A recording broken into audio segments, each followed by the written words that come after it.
In earlier session, we have seen how to add or import the employees in a SmartOffice application. Today we are going to see how to assign or import the reporting managers for employees. But why do we need to assign the managers? Managers are assigned to approve the requests like leave, outdoor entry and regulations.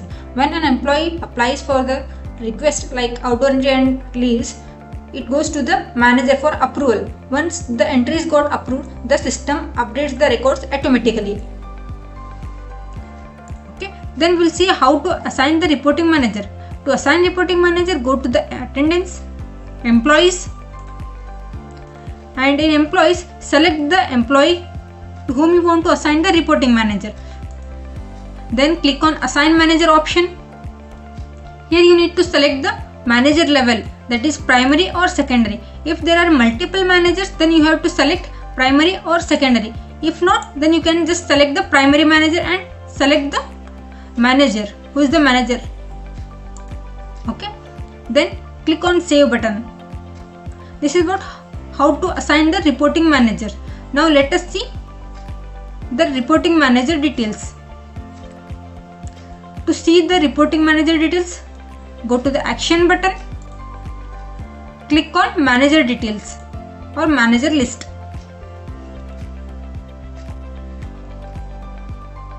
This is what the reporting manager's details for particular employee.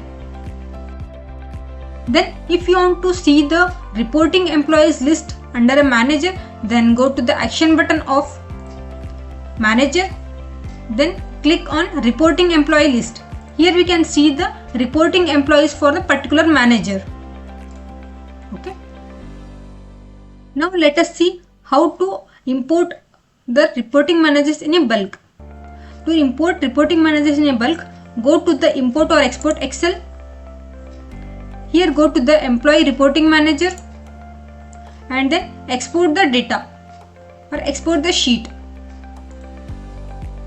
Once the sheet got exported, you can fill the required data.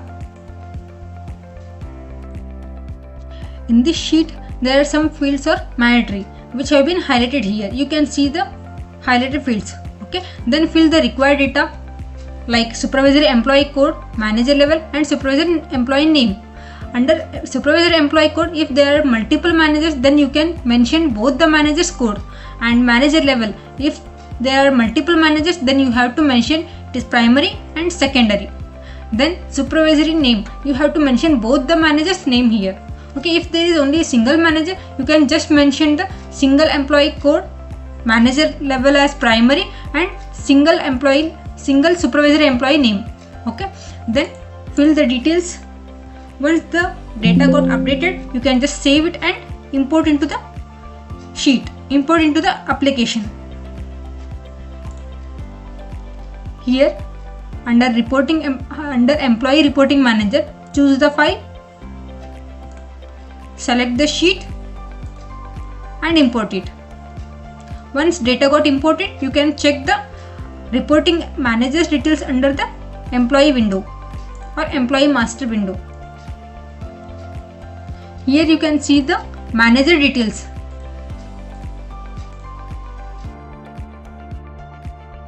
Here you can see the manager details, who is primary and secondary.